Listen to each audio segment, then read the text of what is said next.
Address It is next with Money Making Maine. Welcome back to Address It with your girl, Money Making Maine.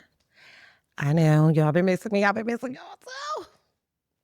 We got shit going on, so I haven't been on the air.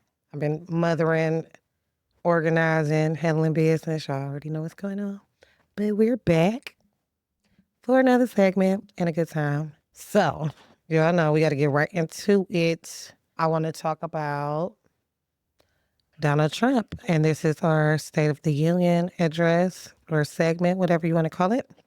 I want to talk about our new president, Donald Trump. How is that making you guys feel? I know everybody's having all kind of mixed feelings about it. Some people are happy, some people are mad, some people are upset. And I'm here to discuss it. And of course, talk about my personal feelings about it, because I'm going to just talk to y'all anyway about how I feel. But I was actually very happy with the election results, whether that, turned into a negative vibe for you guys or not.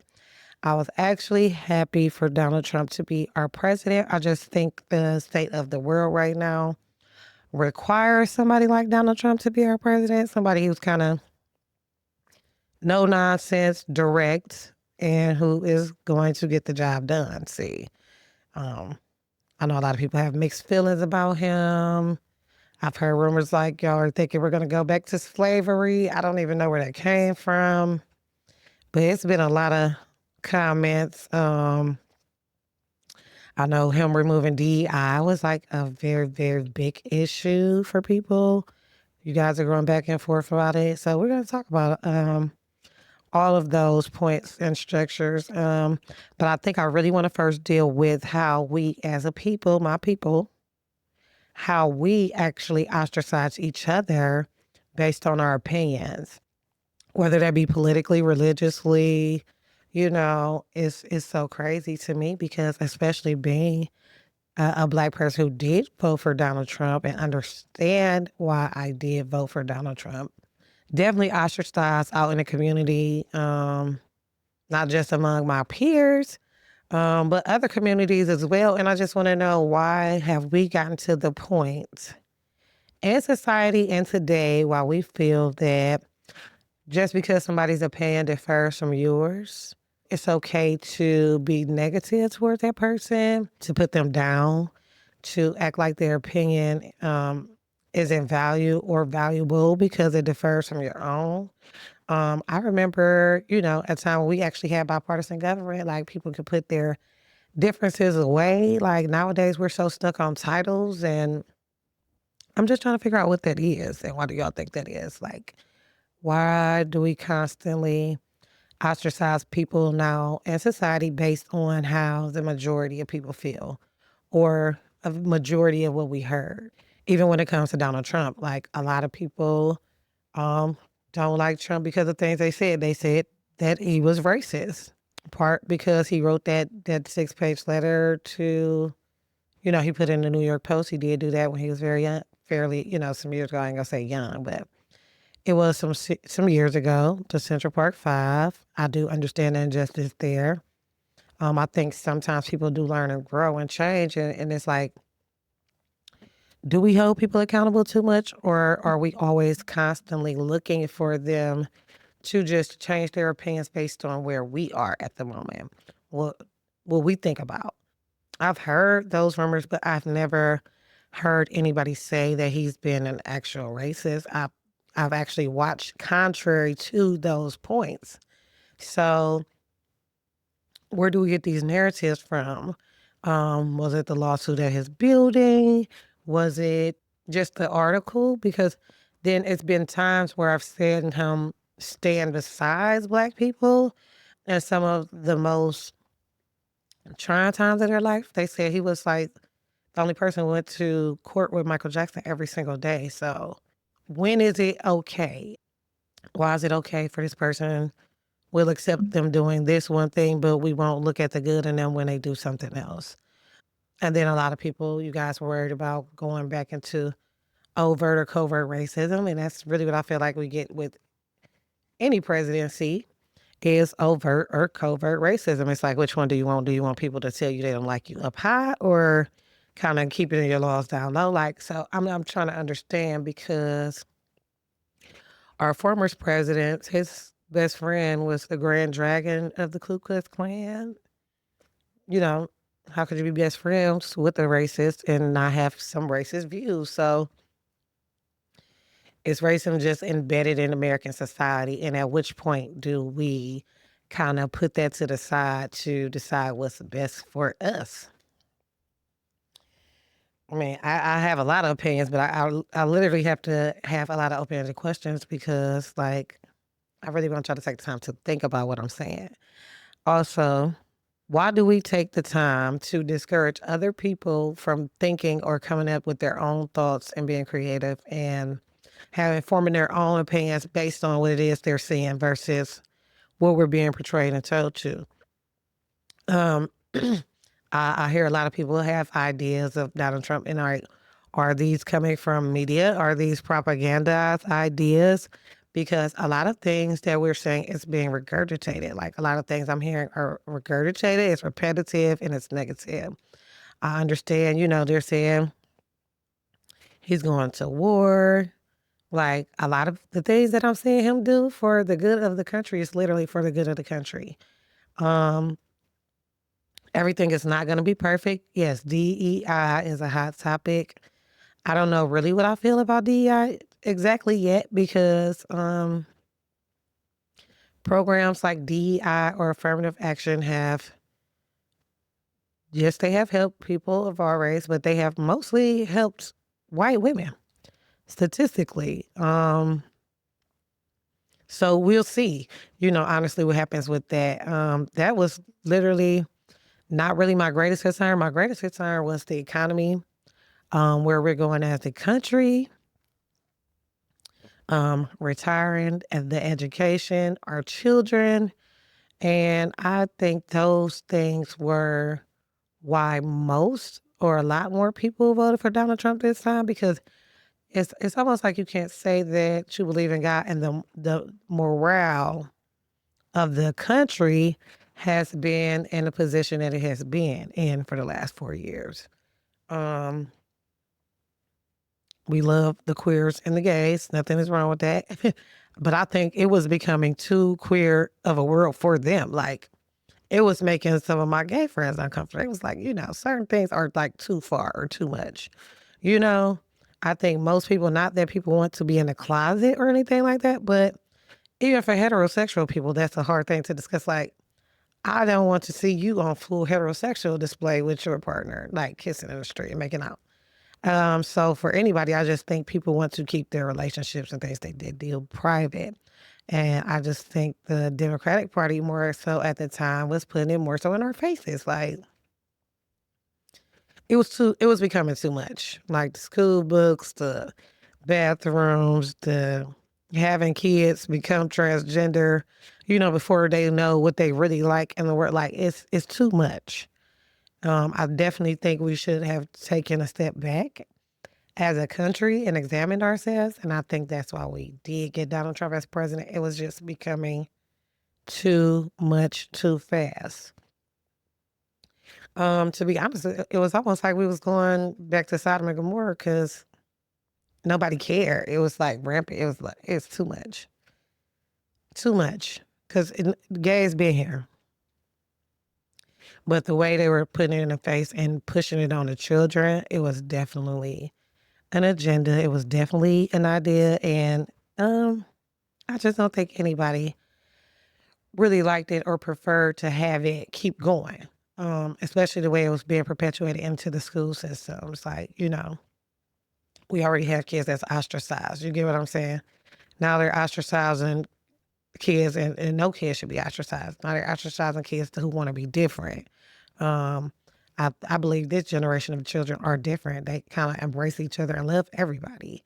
And the way we were like pushing them towards acceptance, they had already accepted their friends and their loved ones being gay. But the whole illusion of inclusion that was happening, we can have kids transgender, we can have transgender um, women in sports. Like, Come on. It's too much. That's really ridiculous. So yeah, that's another reason why I was so glad to have Donald Trump as our president. Like it just, we was going to hell in a handbasket in America. I'm sorry, we were.